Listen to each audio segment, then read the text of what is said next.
தொகுதி 1 அணு இயற்பியலின் தொடக்கமும் உலகளாவிய அறிவியல் புரட்சியும்.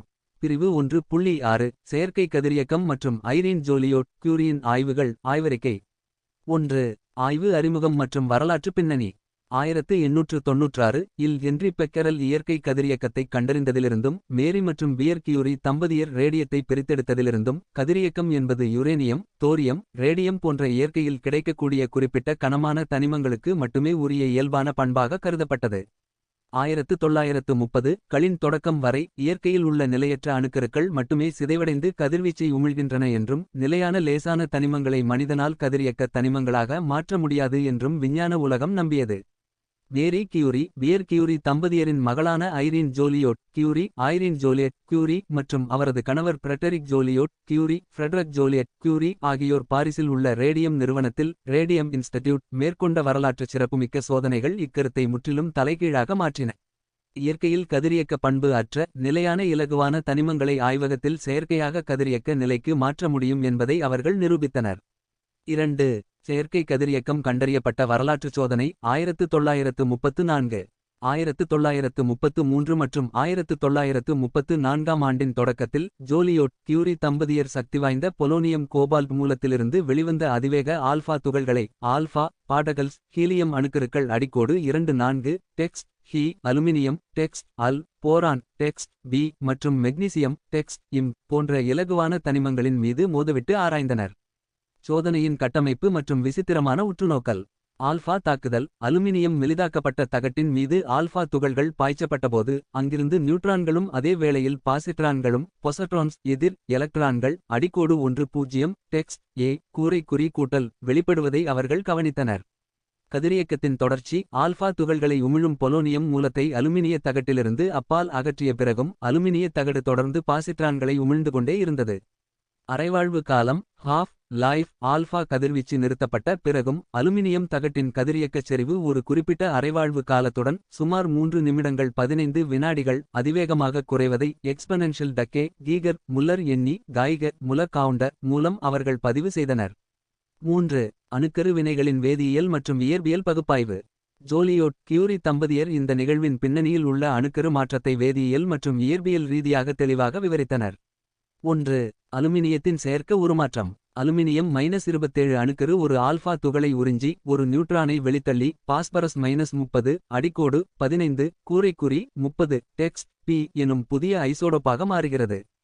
பாஸ்பரஸின் இந்த குறிப்பிட்ட ஐசோடோப்பு இயற்கையில் இல்லாத ஒன்று. இது ஒரு செயற்கை கதிரியக்க ஐசோடோப்பாகும்.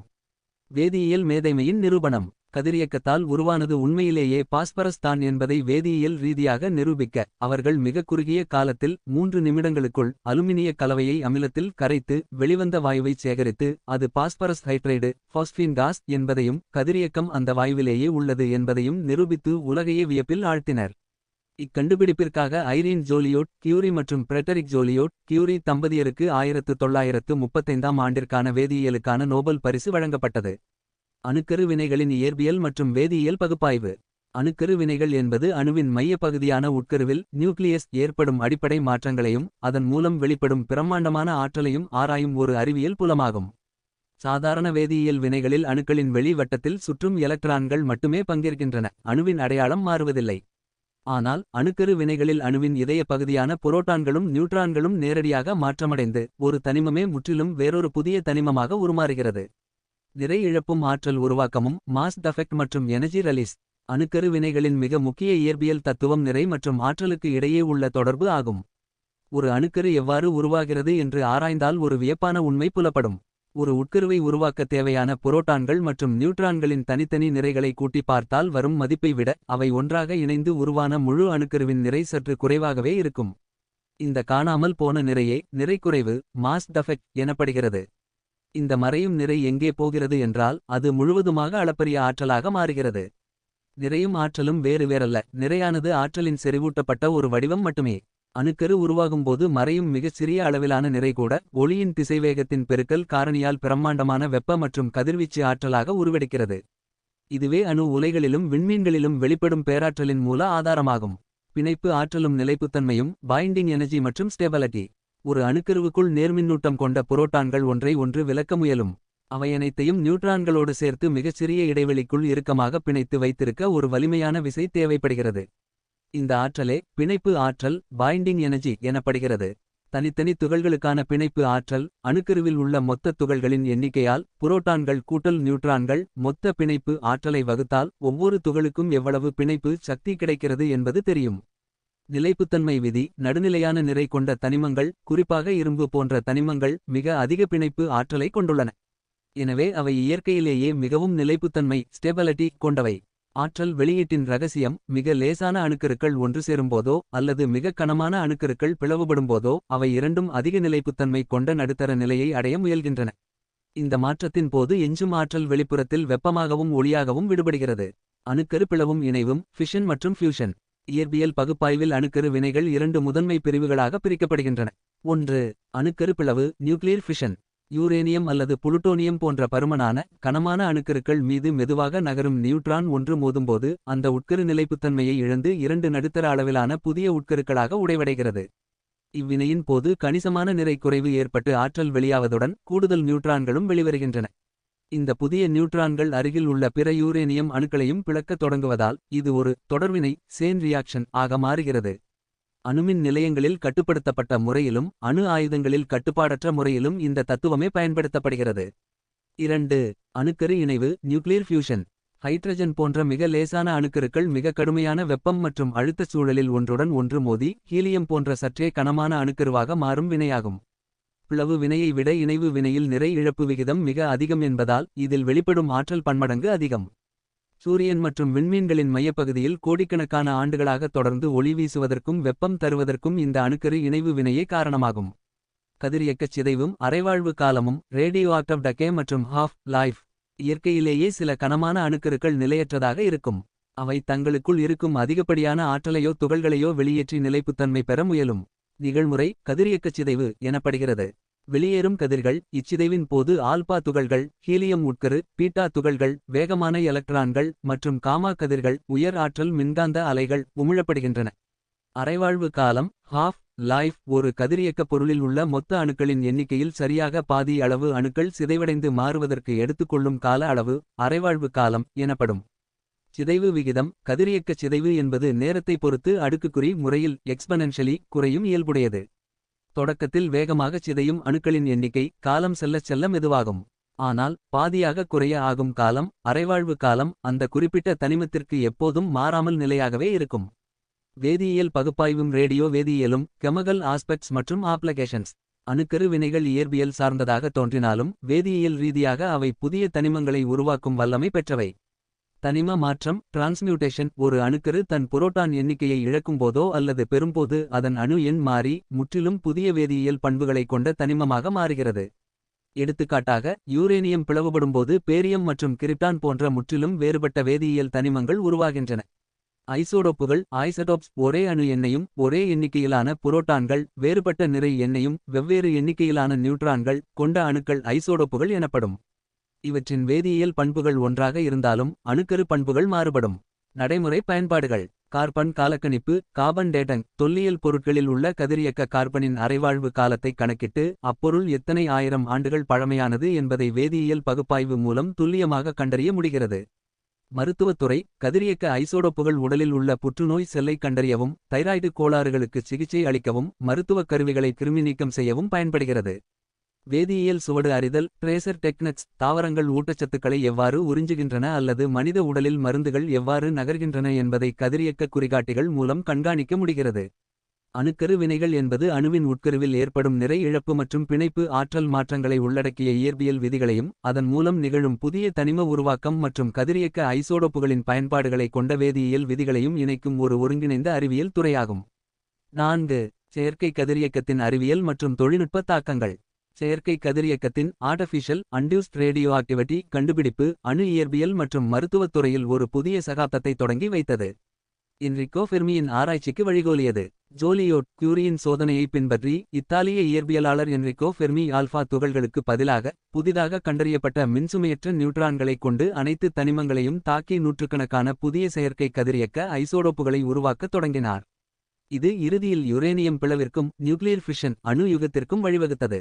செயற்கை ஐசோடோப்புகளின் உற்பத்தி. இயற்கையில் அரிதாக கிடைக்கும் ரேடியம் போன்ற ஆபத்தான கதிரியக்கப் பொருட்களுக்கு பதிலாக ஆய்வகங்களிலும் அணு உலைகளிலும் மலிவாகவும் பாதுகாப்பாகவும் தேவையான கதிரியக்க ஐசோடோப்புகளை ரேடியோ ஐசோடோப்ஸ் உருவாக்கும் பாதை திறக்கப்பட்டது. மருத்துவத்துறையில் புரட்சி. Nuclear medicine. கதிரியக்க தடமறிப்பான்கள் ரேடியோ ஆக்டிவ் ட்ரேசஸ் உடலின் குறிப்பிட்ட உறுப்புகளின் செயல்பாடுகளை கண்டறிய radio iodine 131, radio phosphorus 32, radio sodium ஆகியவை பயன்பாட்டிற்கு வந்தன. புற்றுநோய் சிகிச்சை. புற்றுநோய் கட்டிகளை அழிக்க கோபால்ட் -60, கோபால்ட் 60 போன்ற செயற்கை ஐசோடோப்புகள் பயன்படுத்தப்பட்டன. PET scan. Positron emission tomography. Joliot Curie கண்டறிந்த பாசிட்ரான் உமிழ்வு தத்துவமே இன்றளவும் புற்றுநோய் மருத்துவத்தில் மிகத் துல்லியமான டியாக்னாஸ்டிக் கருவியாக விளங்கும் பெட் ஸ்கேனிங்கின் அடிப்படை இயற்பியல் தத்துவமாகும். 5. இயற்கை கதிரியக்கம் vs செயற்கை கதிரியக்கம். ஒப்பீடு. இயற்கை கதிரியக்கம் மற்றும் செயற்கை கதிரியக்கத்தின் ஒப்பீட்டு பகுப்பாய்வு. இயற்கையில் சில அணுக்கருக்கள் தன்னிச்சையாகச் சிதைவடைந்து கதிர்வீச்சை வெளியிடுகின்றன. அதேவேளையில் மனிதன் தன் அறிவியல் அறிவைக் கொண்டு நிலையான அணுக்கருக்களையும் கதிரியக்கப் பொருட்களாக மாற்ற முடிகிறது. கதிரியக்கத்தின் இந்த இரண்டு வடிவங்களான இயற்கை கதிரியக்கம் மற்றும் செயற்கை கதிரியக்கம் ஆகியவை இயற்பியல் மற்றும் வேதியியல் பண்புகளில் எவ்வாறு வேறுபடுகின்றன என்பதை விரிவாக பார்ப்போம். 1. நிகழ்முறை மற்றும் அணு எண் வரம்பு. இயற்கை கதிரியக்கம். இயற்கையில் காணப்படும் சில கனமான அணுக்கள் தங்கள் உட்கருவில் அளவுக்கு அதிகமான ஆற்றலையோ அல்லது நியூட்ரான்களையோ கொண்டிருப்பதால் இயல்பாகவே நிலையற்ற தன்மையை பெறுகின்றன. அணு எண் 82க்கு மேல் உள்ள யூரேனியம், தோரியம், ரேடியம் போன்றவை கனமான தனிமங்களில் இத்தகைய கதிரியக்கம் எவ்வித வெளிப்புற தூண்டுதலுமின்றி தன்னிச்சையாக நிகழ்கிறது. செயற்கை கதிரியக்கம். செயற்கை கதிரியக்கம் அல்லது தூண்டப்பட்ட கதிரியக்கம் என்பது ஆய்வகங்களில் மனிதனால் தூண்டப்படும் ஒரு நிகழ்வாகும். லேசான அல்லது கனமான நிலையான அணுக்கருக்கள் மீது நியூட்ரான்கள், புரோட்டான்கள் அல்லது ஆல்ஃபா துகள்களை அதிக வேகத்தில் மோத செய்து அவற்றை நிலையற்ற கதிரியக்க ஐசோடோப்புகளாக மாற்றுகின்றனர். எனவே தனிம அட்டவணையில் உள்ள எந்தவொரு தனிமத்திற்கும் செயற்கை கதிரியக்க தன்மையை உருவாக்க முடியும். 2. கட்டுப்பாட்டுத் திறன். Control factor. இயற்கை கதிரியக்கம் இது அணுக்கருவின் உட்புற இயல்பை சார்ந்த இயற்கையான நிகழ்வு என்பதால் இதன் சிதைவு வீதத்தையோ அல்லது கதிர்வீச்சையோ மனிதனால் வெப்பம், அழுத்தம், வேதியியல் வினைகள் அல்லது மின்காந்த புலங்கள் மூலம் கட்டுப்படுத்த முடியாது. செயற்கை கதிரியக்கம். ஆய்வகத்தில் உட்கருவை தாக்கும் துகள்களின் ஆற்றல், துகள்களின் வேகம் மற்றும் தாக்குதலின் தீவிரத்தை மாற்றி அமைப்பதன் மூலம் இந்த வினையின் வேகத்தையும் வெளிப்பாட்டையும் மனிதனால் முழுமையாக கட்டுப்படுத்த முடியும். 3. உமிழப்படும் கதிர்கள் மற்றும் துகள்கள். அணுக்கருக்கள் நிலைப்புத்தன்மை அடையும் போது வெளியிடும் கதிர்வீச்சுகளின் இயல்பிலும் இவை மாறுபடுகின்றன. இயற்கை சிதைவு. பொதுவாக அணுக்கரு தன் எடையையும் ஆற்றலையும் குறைத்து நிலைபெற ஆல்ஃபா துகள்கள், ஹீலியம் உட்கரு, பீட்டா துகள்கள், எலக்ட்ரான்கள் மற்றும் காமா கதிர்களை உயர் ஆற்றல் மின்காந்த அலைகள் உமிழ்கிறது. செயற்கை சிதைவு. செயற்கையாக தூண்டப்படும் அணுக்கருக்கள் பெரும்பாலும் பாசிட்ரான்கள், நேர்மின்னூட்டம் கொண்ட எலக்ட்ரான்கள், நியூட்ரான்கள் மற்றும் காமா கதிர்களை வெளியிடுகின்றன. 4. அறிவியல் மற்றும் தொழில்நுட்ப முக்கியத்துவம். இயற்கை கதிரியக்கம் பூமி உருவாகிய காலத்திலிருந்து புவியியல் நிகழ்வுகளிலும் இயற்கைச் சூழலிலும் முக்கிய பங்கு வகிக்கிறது. அதே சமயம் செயற்கை கதிரியக்கத்தின் கண்டுபிடிப்பு மாடர்ன் சயின்ஸ் மற்றும் மருத்துவத் துறையில் ஒரு மிகப்பெரிய புரட்சியை ஏற்படுத்தியுள்ளது. புற்றுநோய் சிகிச்சைக்கு பயன்படும் கோபால்ட் ஐசோடோப்புகள், தைராய்டு கோளாறுகளை கண்டறியும் அயோடின் ஐசோடோப்புகள் மற்றும் விவசாயத்துறையில் பயிர் வளர்ச்சியை கண்காணிக்கும் கதிரியக்க குறிகாட்டிகள் ட்ரேசஸ் அனைத்துமே செயற்கை கதிரியக்க தத்துவத்தின் அடிப்படையிலேயே உருவாக்கப்படுகின்றன. சுருங்கக்கூறின் இயற்கை கதிரியக்கம் என்பது இயற்கை அமைத்த தன்னிச்சையான அணுக்கரு விதியாகும். செயற்கை கதிரியக்கம் என்பது அந்த விதியை கற்றறிந்து மனித சமுதாயத்தின் மருத்துவ மற்றும் தொழில்துறை தேவைகளுக்காக அணுக்கருவை மறுவடிவமைப்பு செய்யும் தொழில்நுட்பமாகும். 6. முடிவுரை. ஐரீன் ஜோலியோட் கியூரியின் செயற்கை கதிரியக்க கண்டுபிடிப்பு மனித குலத்தை இயற்கையின் கதிரியக்க கைதிகளாக இருப்பதிலிருந்து விடுவித்து கதிரியக்கத்தை மனித விருப்பத்திற்கு ஏற்ப உருவாக்கும் வல்லமையை அளித்தது. இயற்கையில் கிடைக்காத புதிய கதிரியக்க ஐசோடோப்புகளை உருவாக்கும் இத்தொழில்நுட்பமே நவீன அணு உலைகள், அணு மருத்துவத்துறை மற்றும் வேதியியல், உயிரியல் தடமறிதல் ஆய்வுகளின் முதுகெலும்பாக மாறியது. மேரி கியூரியின் மரபைத் தொடர்ந்து அவரது மகளும் அணு இயற்பியலின் திசையை மாற்றி அமைத்த வரலாற்று மைல்கல்லாக இச்சாதனை திகழ்கிறது. தொகுதி 1. அணு இயற்பியலின் தொடக்கமும் உலகளாவிய அறிவியல் புரட்சியும். பிரிவு 1.7 1930 களில் பிரான்ஸ், ஜெர்மனி மற்றும் பிரிட்டனில் நடைபெற்ற அணு ஆராய்ச்சிகள் ஆய்வறிக்கை.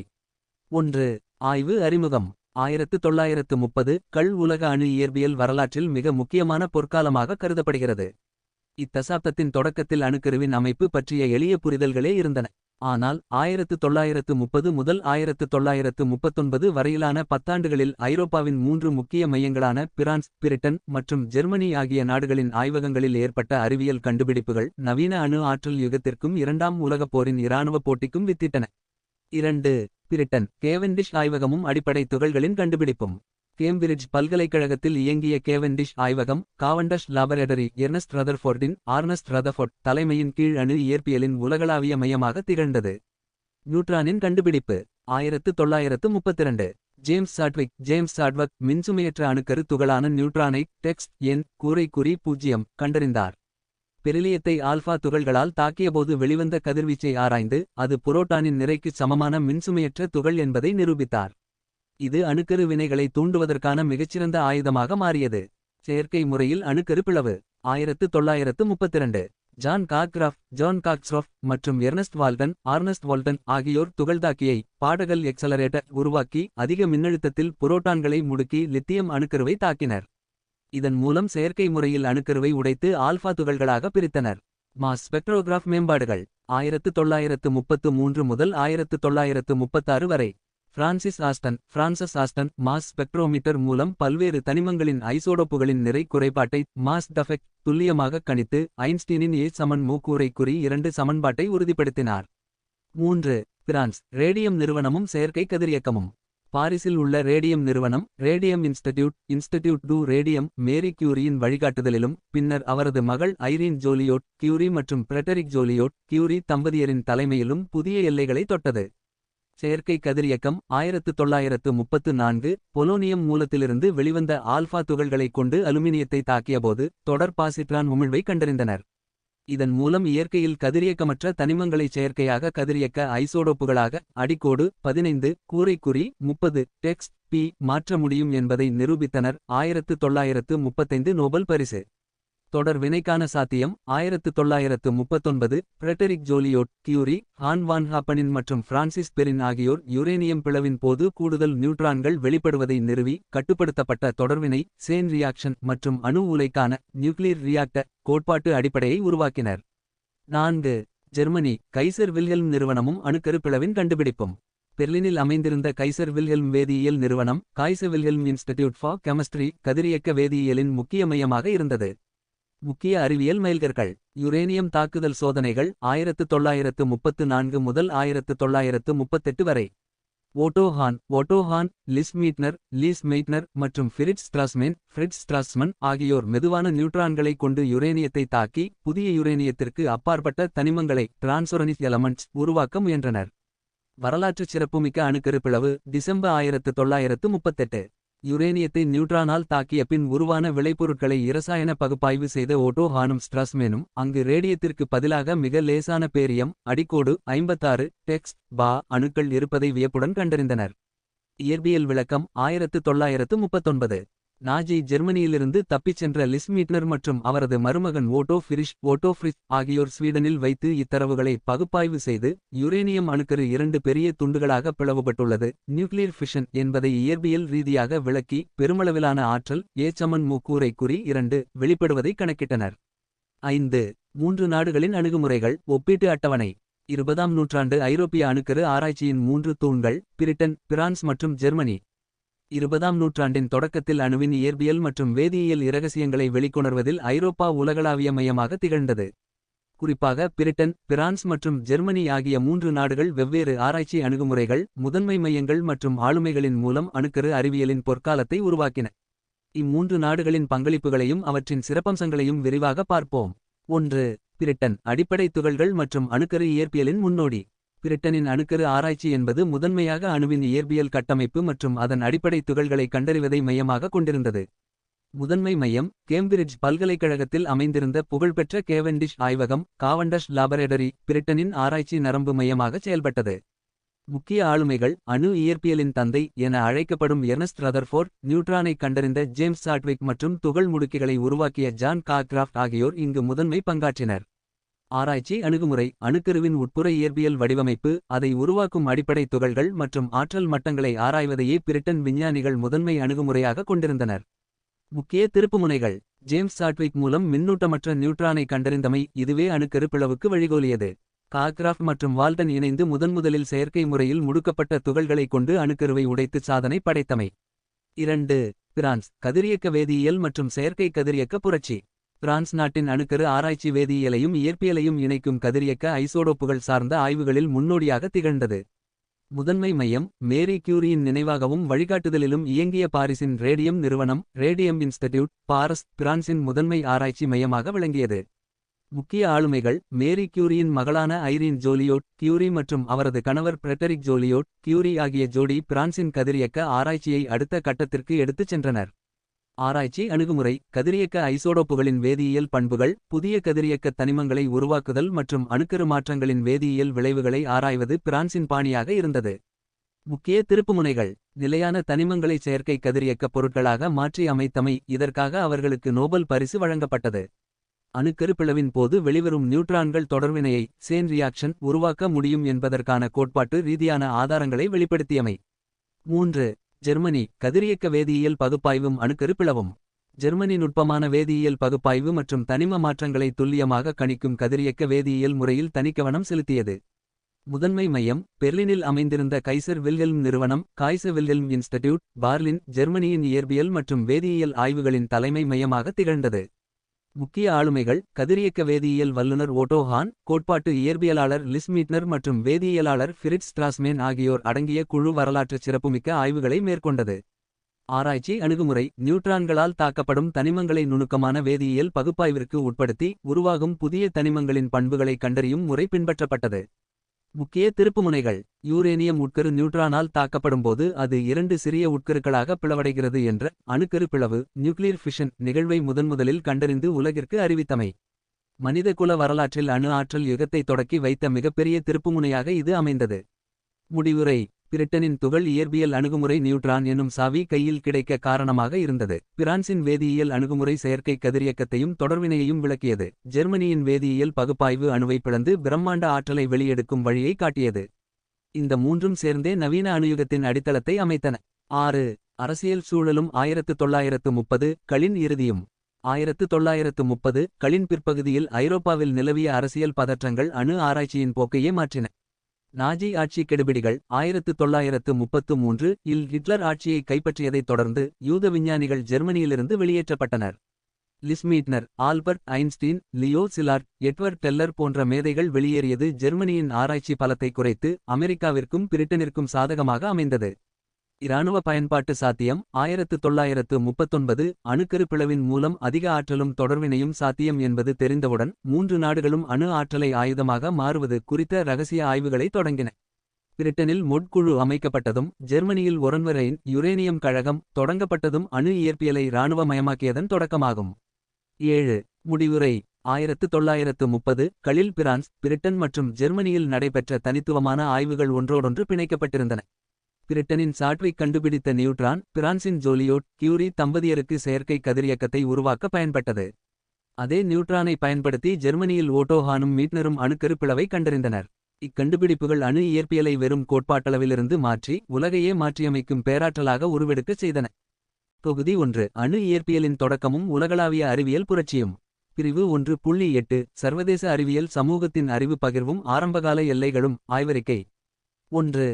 ஆய்வு அறிமுகம் 20ஆம் நூற்றாண்டின் முதல் 3 தசாப்தங்களில் 1900 முதல் 1930 வரை அணுக்கரு இயற்பியல் அடைந்த அபார வளர்ச்சிக்கு மிக முக்கிய காரணம் சர்வதேச அறிவியல் சமூகம் கொண்டிருந்த எல்லைகளற்ற அறிவு பகிர்வே ஆகும். திறந்த அறிவியல் ஓபன் சயன்ஸ் எனும் தத்துவத்தின் அடிப்படையில் ஐரோப்பா மற்றும் அமெரிக்காவின் முன்னணி இயற்பியலாளர்கள் தங்களது சோதனைகள் கணித சமன்பாடுகள் மற்றும் கோட்பாடுகளை உடனுக்குடன் சர்வதேச இதழ்கள் மூலமாகவும் அறிவியல் மாநாடுகள் மூலமாகவும் பகிர்ந்து கொண்டனர். இருப்பினும் 1930 களின் பிற்பகுதியில் நிலவிய புவிசார் ரஜகியா பதற்றங்கள் பாசிசத்தின் எழுச்சி மற்றும் அணுக்கரு பிளவின் நியூக்ளியர் ஃபிஷன் இராணுவ பயன்பாடுகள் வெளிப்பட்டதைத் தொடர்ந்து இந்த சர்வதேச அறிவு பகிர்வு படிப்படியாக முடக்கப்பட்டு அறிவியல் இரகசிய காப்பு சயின்டிஃபிக் சீக்ரசி எனும் எல்லைகள் உருவாகின. 2. சர்வதேச அறிவு பகிர்வின் பொற்காலம் 1900 முதல் 1938 வரை. அணு இயற்பியல் துறை உருவான காலகட்டத்தில் அறிவியல் அறிவானது தனிநபர் அல்லது தனிநாட்டின் சொத்தாக கருதப்படாமல் மனிதகுலத்தின் பொது சொத்தாக பார்க்கப்பட்டது. 1. சொல்வே மாநாடுகள் சோல்வே கான்ஃபரன்சஸ் 1911ஆம் ஆண்டு முதல் பெல்ஜியத்தில் நடைபெற்ற சொல்வே மாநாடுகள் உலக அறிவியல் அறிஞர்கள் நேருக்கு நேர் விவாதிக்க மிகச்சிறந்த தளமாக அமைந்தது. 1927 சொல்வே மாநாடு Albert Einstein Niels Bohr Max Planck Erwin Schrodinger Werner Heisenberg உள்ளிட்ட மேதைகள் பங்கேற்று குவாண்டம் மெக்கானிக்ஸின் அடிப்படை தத்துவங்களை காரசாரமாக விவாதித்தனர். இம்மாநாடுகள் வாயிலாக சோதனை கண்டுபிடிப்புகளும் கோட்பாடுகளும் உடனடியாக மறுபரிசீலனை செய்யப்பட்டு உலகளாவிய அங்கீகாரம் பெற்றன. 2. சர்வதேச ஆய்வகங்களின் விருந்தோம்பல். 20ஆம் நூற்றாண்டு ஐரோப்பிய அறிவியல் வலையமைப்பும் உலகளாவிய குவாண்டம் அணு இயற்பியல் மறுமலர்ச்சியும். 20ஆம் நூற்றாண்டின் தொடக்கத்தில் இயற்பியல் உலகம் கண்ட மாற்றங்கள் மனித வரலாற்றிலேயே ஒப்பற்றவை. அணுவின் உட்புற அமைப்பை கண்டறிவது முதல் குவாண்டம் இயக்கவியலின் கணித விதிகளை உருவாக்குவது வரை நிகழ்ந்த இந்த அறிவியல் புரட்சி ஏதோ ஒரு தனிப்பட்ட ஆய்வகத்திலோ அல்லது ஒரு நாட்டின் தனிமைப்படுத்தப்பட்ட முயற்சியிலோ உருவானது அல்ல. மாறாக கோபன்ஹேகன், கேம்பிரிட்ஜ், பாரிஸ் மற்றும் கோட்டிங்கன் ஆகிய 4 முதன்மை ஐரோப்பிய ஆராய்ச்சி மையங்களுக்கு இடையே நிலவிய தீவிரமான அறிவார்ந்த பிணைப்பு, திறந்த அறிக்கைகள் மற்றும் எல்லைகளற்ற கடித போக்குவரத்து ஆகியவற்றின் கூட்டு விளைவாலேயே உலகளாவிய அணு இயற்பியல் சாத்தியமானது. 1. கோபன்ஹேகன் நீல்ஸ் போர் கோட்பாட்டு சிந்தனையின் மையப்புள்ளி. டென்மார்க்கின் தலைநகரான கோபன்ஹேகனில் அமைந்திருந்த நீல்ஸ் போர் கோட்பாட்டு இயற்பியல் நிறுவனம் நீல்ஸ் போ இன்ஸ்டிடியூட் சர்வதேச இயற்பியலாளர்களின் புகலிடமாக விளங்கியது. தத்துவ மற்றும் கோட்பாட்டு வழிகாட்டுதல். நீல்ஸ் போர் தனது அணு மாதிரியின் மூலம் குவாண்டம் கொள்கைக்கு வலுவான அடித்தளம் அமைத்தார். அணுவின் ஆற்றல் மட்டங்கள் பற்றிய இவரது சிந்தனைகள் பருப்பொருளின் இரட்டை தன்மையை விளக்கும் இணைப்பு கொள்கை கொம்ப்ளமெண்டாரிட்டி பிரின்சபல் வரை விரிவடைந்தது. இளம் திறமையாளர்களின் சங்கமம். வெர்னர் ஹைசன்பர்க், உல்ஃப்காங் பாலி போன்ற அன்றைய இளம் இயற்பியல் அறிஞர்களை கோபன்ஹேகனுக்கு வரவழைத்து சுதந்திரமான விவாதங்கள் மூலம் அவர்களின் திறமையைச் செதுக்கிய பெருமை நீல்ஸ் போரையே சாரும். கோபன்ஹேகன் விளக்கம். கோபன்ஹேகன் இன்டர்பிரடேஷன் குவாண்டம் உலகின் அடிப்படை பார்வையையே மாற்றியமைத்தது. 2. கேம்பிரிட்ஜ் எர்னஸ்ட் ரதர்ஃபோர்ட் பரிசோதனை இயற்பியலின் உறைவிடம். கோபன்ஹேகனின் கோட்பாட்டு ஆய்வுகளுக்கு தேவையான வலுவான பரிசோதனை சான்றுகளை பிரிட்டனின் கேம்பிரிட்ஜ் பல்கலைக்கழகத்தில் இயங்கிய கேவெண்டிஷ் ஆய்வகம் வழங்கியது. அணுக்கருவின் கண்டறிதல். அணு இயற்பியலின் தந்தை எர்னஸ்ட் ரதர்ஃபோர்ட் ஆல்ஃபா துகள்களின் சிதறல் சோதனையின் மூலம் அணுவின் மையத்தில் நேர்மின்னூட்டம் கொண்ட உட்கரு நியூக்ளியஸ் இருப்பதை உறுதி செய்தார். அடிப்படை துகள்களின் கண்டுபிடிப்பு. ரதர்ஃபோர்ட்டின் வழிகாட்டுதலின் கீழ் இயங்கிய ஜேம்ஸ் சாட்விக் நியூட்ரானை கண்டறிந்தார். மேலும் கார்க்ராஃப்ட் மற்றும் வால்டன் ஆகியோர் முதன்முதலில் அணுக்கருவை செயற்கையாக உடைத்து சாதனை படைத்தனர். கோட்பாடுகளுக்கு நேரடி பரிசோதனை வடிவம் கொடுப்பதில் கேம்பிரிட்ஜ் உலகளவில் முதன்மை பெற்றது. 3. பாரிஸ் கியூரி குடும்பம் கதிரியக்க வேதியியல் அடித்தளம். பிரான்சின் பாரிஸ் நகரில் அமைந்திருந்த ரேடியம் நிறுவனம் ரேடியம் இன்ஸ்டிடியூட் கதிரியக்கம் மற்றும் அணு மாற்றங்களின் வேதியியல் பக்கங்களை ஆராய்வதில் உலகளாவிய மையமாக விளங்கியது. கதிரியக்க முன்னோடிகள். மேரி கியூரியின் ரேடியம் மற்றும் பொலோனியம் கண்டுபிடிப்புகள் அணுக்கரு என்பது பிளக்க முடியாத ஒன்று அல்ல, அது தன்னிச்சையாகச் சிதையும் இயல்புடையது என்ற உண்மையை உலகிற்கு உணர்த்தின. செயற்கை கதிரியக்கம். மேரி கியூரியின் வழியை பின்பற்றி அவரது மகள் ஐரீன் ஜோலியோட் கியூரி மற்றும் பிரெட்டரிக் ஜோலியோட் கியூரி இணையர் செயற்கை கதிரியக்கத்தை கண்டறிந்தனர். இது அணு இயற்பியலை மருத்துவ மற்றும் தொழில்துறை பயன்பாடுகளுக்கு எடுத்துச் செல்ல உதவியது. 4. கோட்டிங்கன் மேக்ஸ் போர்ன் குவாண்டம் இயக்கவியலின் கணித இயந்திரம். ஜெர்மனியின் கோட்டிங்கன் பல்கலைக்கழகம் யூனிவர்சிட்டி ஆஃப் கட்டிங்கன் இயற்பியல் கோட்பாடுகளுக்கு தேவையான மிக நுட்பமான கணித கட்டமைப்பை வழங்கும் தளமாக செயல்பட்டது. அணிக்கோவை இயக்கவியல். Matrix mechanics. Max Born Werner Heisenberg மற்றும் பாஸ்கல் ஜோர்டான் ஆகியோருடன் இணைந்து குவாண்டம் இயக்கவியலுக்கான முதல் முழுமையான கணித வடிவமான அணிக்கோவை இயக்கவியலை உருவாக்கினார். நிகழ்தகவு விளக்கம். ப்ராபபிலிஸ்டிக் இன்டர்பிரடேஷன் குவாண்டம் துகள்களின் அலைச்சார்பு வேவ் ஃபங்க்ஷன் என்பது ஒரு துகள் குறிப்பிட்ட இடத்தில் இருப்பதற்கான நிகழ்தகவை குறிக்கிறது என்ற மேக்ஸ் போர்னின் கோட்பாடு நவீன குவாண்டம் இயற்பியலின் அடிப்படை தூண்களில் ஒன்றாக மாறியது. 5. பிணைப்பு இணைப்பு திறந்த அறிக்கைகளும் அறிவியல் கடித போக்குவரத்தும். இந்த 4 மையங்களும் புவியியல் ரீதியாக வெவ்வேறு நாடுகளில் அமைந்திருந்த போதிலும் அவை தனித்தனியாக இயங்கவில்லை. அவற்றுக்கிடையே இருந்த திறந்த உரையாடலும் தடையற்ற கடித போக்குவரத்துமே ஓபன் சயின்டிஃபிக் கொரஸ்பாண்டன்ஸ் இந்த இமாலய வளர்ச்சிக்கு மிக முக்கிய காரணியாகும். முறையான கடித பரிமாற்றம். ஒரு ஆய்வகத்தில் புதிய கண்டுபிடிப்பு நிகழும் நிமிடத்தில் அது கடிதங்கள் மூலம் உடனடியாக மற்ற 3 மையங்களுக்கும் அனுப்பப்பட்டது. எடுத்துக்காட்டாக ரதர்ஃபோர்ட்டின் பரிசோதனை முடிவுகள் உடனடியாக போர்னுக்கு அனுப்பப்பட்டு கோட்பாட்டு ஆய்வுக்கு உட்படுத்தப்பட்டன. திறந்த ஆய்வறிக்கைகள் ஓபன் பப்ளிகேஷன்ஸ் மற்றும் ப்ரீபிரண்ட்ஸ் ஆய்வுக் கட்டுரைகள் அதிகாரப்பூர்வமாக அச்சாவதற்கு முன்பே முன்னோட்ட அறிக்கைகளாக ப்ரீபிரண்ட்ஸ் இந்த மையங்களுக்கு இடையே சுழற்சியில் விடப்பட்டன. சோல்வே மாநாடுகள் சோல்வே கான்ஃபரன்சஸ் ஐரோப்பாவின் சிறந்த அறிஞர்கள் பெல்ஜியத்தில் ஒன்று கூடி கடிதங்கள் மூலம் விவாதித்த கோட்பாடுகளை நேரடியாக விவாதித்து நேர் செய்து கொண்டனர். முடிவுரை. உலகளாவிய குவாண்டம் மற்றும் அணு இயற்பியல் வளர்ச்சி. கோபன்ஹேகனின் தத்துவார்த்த சிந்தனை கேம்பிரிட்ஜின் பரிசோதனை சான்றுகள் பாரிஸின் கதிரியக்க வேதியியல் மற்றும் கோட்டிங்கனின் கணிதத் துல்லியம் ஆகியவை திறந்த அறிவியல் தொடர்பாடல் எனும் நூலால் ஒன்றாக கோர்க்கப்பட்டபோது உலகம் கண்டதுதான் நவீன அணு மற்றும் குவாண்டம் இயற்பியல் புரட்சி. இந்த எல்லைகளற்ற அறிவார்ந்த கூட்டுழைப்பே பின்னாட்களில் அணு ஆற்றல் கதிர்வீச்சு மருத்துவம் குறைக்கடத்திகள் செமிகண்டக்டர்ஸ் கணினி தொழில்நுட்பம் மற்றும் லேசர் போன்ற நவீன கண்டுபிடிப்புகள் அனைத்திற்கும் உலகளாவிய அஸ்திவாரமாக அமைந்தது. கோபன்ஹேகன் பள்ளி கோபன்ஹேகன் இன்ஸ்டிடியூட் நீல்ஸ் போர் தலைசிறந்த சர்வதேச மையத்தை நடத்தினார். ஜெர்மனி, ரஷ்யா, அமெரிக்கா, ஆசியா போன்ற பல்வேறு பகுதிகளிலிருந்தும் இளம் இயற்பியலாளர்கள் இங்கு வந்து தங்கி ஆராய்ச்சி செய்தனர். கேவெண்டிஷ் ஆய்வகம் காவண்டஷ் லாபரேட்டரி எர்னஸ்ட் ரதர்ஃபோர்ட் தனது ஆய்வகத்தில் உலகெங்கிலும் உள்ள திறமையான மாணவர்களை ரஷ்யாவைச் சேர்ந்த பீட்டர் கபிச்சா நியூசிலாந்தின் ரதர்ஃபோர்ட் வரவேற்று ஊக்கப்படுத்தினார். 3. திறந்த இதழ்கள் மற்றும் உடனடி வெளியீடுகள். நேச்சர், அன்னேல்ட் த பிசிக், காம்ப்ஸ் ரண்டஸ் போன்ற சர்வதேச அறிவியல் இதழ்கள் எந்தவித அரசியல் தடைகளுமின்றி ஆய்வறிக்கைகளை வெளியிட்டன. 1938 டிசம்பரில் ஓட்டோ ஹான் ஜெர்மனியில் அணுக்கருப்பிளவை கண்டறிந்த சில நாட்களிலேயே சுவீடனில் இருந்த லிஸ்மீட்னருக்கு கடிதம் அனுப்பினார். லிஸ்மீட்னர் உடனடியாக அதன் இயற்பியல் விளக்கத்தை ஓட்டோ ஃபிரிஷுடன் இணைந்து நேச்சர் இதழுக்கு அனுப்பி பிரசுரித்தார். 3. அறிவு பகிர்வின் ஆரம்பகால எல்லைகளும் தடையுங்களும். அறிவியல் சமூகம் திறந்தமனதுடன் செயல்பட விரும்பிய போதிலும் 1930 களின் அரசியல் சூழல் அதற்கு முட்டுக்கட்டையாக அமைந்தது. 1. நாஜி ஜெர்மனியின் அடக்குமுறையும் ஆரிய இயற்பியலும். டொய்ச்ச பிசிக். 1933 இல் அடால்ஃப் ஹிட்லர் ஆட்சியை பிடித்த பிறகு ஜெர்மனியில் தீவிர தேசியவாதமும் யூத எதிர்ப்பு போக்கும் உச்சமடைந்தது. ஆல்பர்ட் ஐன்ஸ்டீனின் சார்பியல் கோட்பாடு மற்றும் குவாண்டம் இயற்பியல் ஆகியவை யூத அறிவியல் என்று தூற்றப்பட்டு பிலிப் லெனார்ட் மற்றும் ஜோஹன்னஸ் ஸ்டார்க் போன்ற தீவிர நாஜி ஆதரவு இயற்பியலாளர்களால் ஜெர்மன் இயற்பியல் டொய்ச்ச பிசிக் என்ற புதிய சித்தாந்தம் திணிக்கப்பட்டது. Lise Meitner, Leo Szilard, Edward Teller, Eugene Wigner, Enrico Fermi இத்தாலிய பாசிசத்தின் காரணமாக உட்பட நூற்றுக்கணக்கான முன்னணி விஞ்ஞானிகள் ஐரோப்பாவிலிருந்து அமெரிக்காவிற்கும் பிரிட்டனிற்கும் புலம்பெயர்ந்தனர். Brain drain. 2. லியோ சிலார்டின் சுயமாக விதிக்கப்பட்ட தணிக்கை செல்ஃப் சென்சர்ஷிப். 1939 ஹங்கேரிய இயற்பியலாளரான லியோ சிலர்ட் நியூட்ரான் சங்கிலி தொடர் வினை மூலம் அணுவெடி குண்டு உருவாக்க முடியும் என்பதை முதன்முதலில் உணர்ந்தவர். அணுக்கருப்பிளவு பற்றிய கண்டுபிடிப்புகள் ஜெர்மன் நாஜி படையின் கைக்கு கிடைத்தால் அது மிகப்பெரிய பேரழிவை உண்டாக்கும் என்பதை சிலார்ட் உணர்ந்தார். 1939 ஆண்டின் தொடக்கத்தில் பிரான்சின் பிரெட்டரிக் ஜோலியோட் கியூரி மற்றும் அமெரிக்கா, பிரிட்டன் விஞ்ஞானிகளுக்கு அணுக்கருப்பிளவு தொடர்பான புதிய ஆய்வறிக்கைகளை பகிரங்கமாக வெளியிட வேண்டாம் என்று கடிதம் எழுதினார். பிரெஞ்சு விஞ்ஞானிகள் இக்கோரிக்கையை நிராகரித்து தங்களது ஆய்வறிக்கையை வெளியிட்ட போதிலும் சர்வதேச அறிவியல் சமூகத்தில் சுயத்தணிக்கை எனும் முதல் எல்லை உருவானது. 4. இராணுவ ரகசியம் மற்றும் தேசிய பாதுகாப்பாக மாறிய அறிவியல். 1939 செப்டம்பரில் இரண்டாம் உலகப் போர் தொடங்கியவுடன் அணு இயற்பியல் ஆராய்ச்சி முழுமையாக தேசிய பாதுகாப்பு மற்றும் இராணுவ ரகசியங்களின் கீழ் கொண்டுவரப்பட்டது. தகவல் மறைப்பு blackout on publications. America, Britain, France மற்றும் ஜெர்மனி ஆகிய நாடுகள் அணுக்கருப்பிளவு, யுரேனியம் செறிவூட்டல் மற்றும் நியூட்ரான் இயற்பியல் தொடர்பான ஆய்வறிக்கைகளை அறிவியல் இதழ்களில் வெளியிடுவதை முற்றிலும் தடை செய்தன. அணுத்திட்டங்களின் உருவாக்கம். பிரிட்டனில் மோட் குழு மோட் கமிட்டி ரகசியமாக அமைந்தது.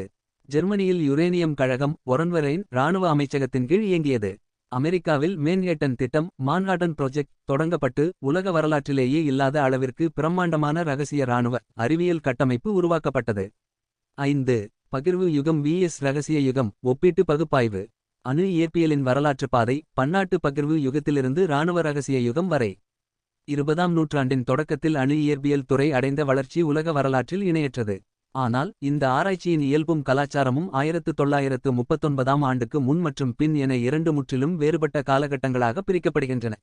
1930 களின் இறுதியில் அணுக்கருப்பிளவு நியூக்ளியர் ஃபிஷன் கண்டறியப்பட்டு இரண்டாம் உலகப் போர் மூண்ட தருணத்தில் இயற்பியல் உலகம் தடையற்ற அறிவு பகிர்விலிருந்து இராணுவ ரகசியங்களுக்குள் தள்ளப்பட்டது. இந்த வரலாற்று மாற்றத்தின் முதன்மை அம்சங்களை விரிவாக பார்ப்போம். 1. முதன்மை நோக்கத்தின் மாற்றம் பிரபஞ்ச தேடலிலிருந்து பேரழிவு ஆயுதம் வரை. பன்னாட்டு பகிர்வு யுகம் 1900 முதல் 1938 வரை. இக்காலகட்டத்தில் இயற்பியலாளர்களின் முதன்மை நோக்கம் பிரபஞ்சத்தின் ஆழமான ரகசியங்களை அவிழ்ப்பதும் அணுவின் நுட்பமான அமைப்பை புரிந்துகொள்வதும் மட்டுமே ஆகும். அடிப்படை அறிவியல் தேடலும் பியூர் சயன்ஸ் இயற்கையின் விதிகளை கண்டறிந்து உலகிற்கு வெளிப்படுத்துவதுமே அனைத்து ஆராய்ச்சிகளின் மையமாக இருந்தது.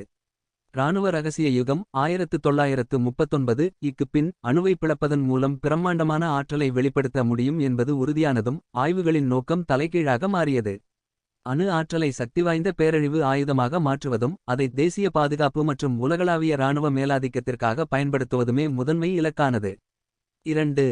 தகவல் பரிமாற்றமும் தணிக்கை முறையும். பன்னாட்டு பகிர்வு யுகம் கண்டுபிடிப்புகள் மற்றும் கோட்பாடுகள் திறந்தநிலை அறிவியல் இதழ்கள் ஓபன் சயின்டிஃபிக் ஜார்னல்ஸ் நேரடி கடித போக்குவரத்துகள் மற்றும் சர்வதேச சோல்வே மாநாடுகள் மூலம் உலகெங்கிலும் உள்ள ஆய்வாளர்களுக்கு தடையின்றி பகிர்ந்தளிக்கப்பட்டன. ஒரு நாட்டின் ஆய்வகத்தில் நிகழும் கண்டுபிடிப்பு அடுத்த சில நாட்களில் உலகளாவிய அறிவியல் சொத்தாக மாறியது. இராணுவ ரகசிய யுகம் 1939 இக்கு பின் கடுமையான அரசாங்க தணிக்கை சென்சர்ஷிப் நடைமுறைக்கு வந்தது. அணு இயற்பியல் சார்ந்த ஆய்வுக் கட்டுரைகள் பிரசுரிக்கப்படுவது முற்றிலும் நிறுத்தப்பட்டது. ரகசிய அரசு ஆவணங்கள், குறியீட்டு பெயர்கள், எடுத்துக்காட்டாக அமெரிக்காவின் மேன்ஹேட்டன் திட்டம் மற்றும் இராணுவ நெறிமுறைகள் மூலம் தகவல்கள் உலகிற்கு தெரியாமல் மூடி மறைக்கப்பட்டன. 3. ஆராய்ச்சியாளர் வலையமைப்பும் தேசிய விசுவாசமும். பன்னாட்டு பகிர்வு யுகம். எல்லைகளற்ற உலகளாவிய இயற்பியலாளர்களின் கூட்டமைப்பாக இத்துறை இயங்கியது. Britain, France, Germany, Denmark, America போன்ற நாடுகளைச் சேர்ந்த விஞ்ஞானிகள் எவ்வித அரசியல் மற்றும் தேசிய பாகுபாடுமின்றி கருத்துக்களை பரிமாறிக்கொண்டு இணைந்து பணியாற்றினர். இராணுவ ரகசிய யுகம். உலகளாவிய நெட்வொர்க் துண்டிக்கப்பட்டு ஆராய்ச்சியாளர்கள் குறிப்பிட்ட நாடுகளுக்கு மட்டும் விசுவாசமான குழுக்களாக பிரிக்கப்பட்டனர். அமெரிக்காவின் லாஸ் ஆலமோஸ் போன்ற பலத்த பாதுகாப்பு அமைக்கப்பட்ட ரகசிய முகாம்களில் விஞ்ஞானிகள் கொண்டுவரப்பட்டு வெளிப்புற உலகத்துடன் தொடர்பின்றி அடைக்கப்பட்டு வேலை செய்ய பணிக்கப்பட்டனர். 4. அறிவியல் கலாச்சாரம். கூட்டுப்பணியிலிருந்து பெட்டிப்பிரிவு முறை வரை. பன்னாட்டு பகிர்வு யுகம். ஆரோக்கியமான விமர்சனங்கள், திறந்த விவாதங்கள் மற்றும் பயிலரங்குகள் ஆகியவை அன்றைய அறிவியல் கலாச்சாரத்தின் அடையாளமாக இருந்தன. ஒருவரின் கோட்பாட்டை மற்றொருவர் சுதந்திரமாக விவாதித்துச் செதுக்கினர். இராணுவ ரகசிய யுகம். இராணுவ கட்டுப்பாட்டின் கீழ் பெட்டிப்பிரிவு காம்பார்ட்மெண்டலிசாட்டியோன் என்னும் பாதுகாப்பு முறை அறிமுகப்படுத்தப்பட்டது. இதன் கீழ் ஒரு விஞ்ஞானிக்கு அல்லது குழுவிற்கு தங்களின் குறிப்பிட்ட சிறிய பணிக்கு தேவையான தகவல்கள் மட்டுமே வழங்கப்படும். ஒட்டுமொத்த திட்டத்தின் இறுதி வடிவம் என்ன என்பது அவர்களுக்கு தெரிவிக்கப்படாது. இது அறிவியல் சமூகத்தின் வெளிப்படைத்தன்மையையும் கூட்டுப்பணிகளையும் முற்றிலும் அழித்தது.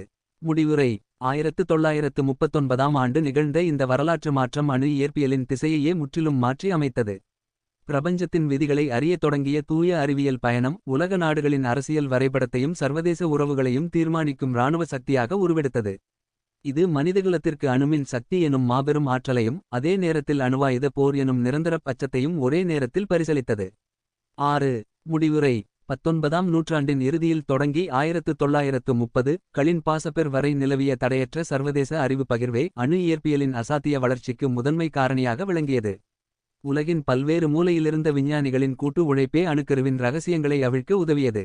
இருப்பினும் அதே அணு ஆற்றல் மிகப்பெரிய அழிவுச் சக்தியாக உருவெடுக்க முடியும் என்பது தெளிவாகியபோது அரசியல் அமைப்புகளும் இராணுவ தேவைகளும் அறிவியலுக்கு எல்லைச் சுவர்களை எழுப்பின. திறந்தவெளியாக இருந்த சர்வதேச இயற்பியல் சமூகம் தேசிய பாதுகாப்பின் பெயரால் இரகசிய கோட்டைகளுக்குள் அடைக்கப்பட்ட இந்த மாற்றம் மனித வரலாற்றில் அறிவியல் மற்றும் அரசியலுக்கு இடையிலான தொடர்பை நிரந்தரமாக மாற்றியமைத்தது.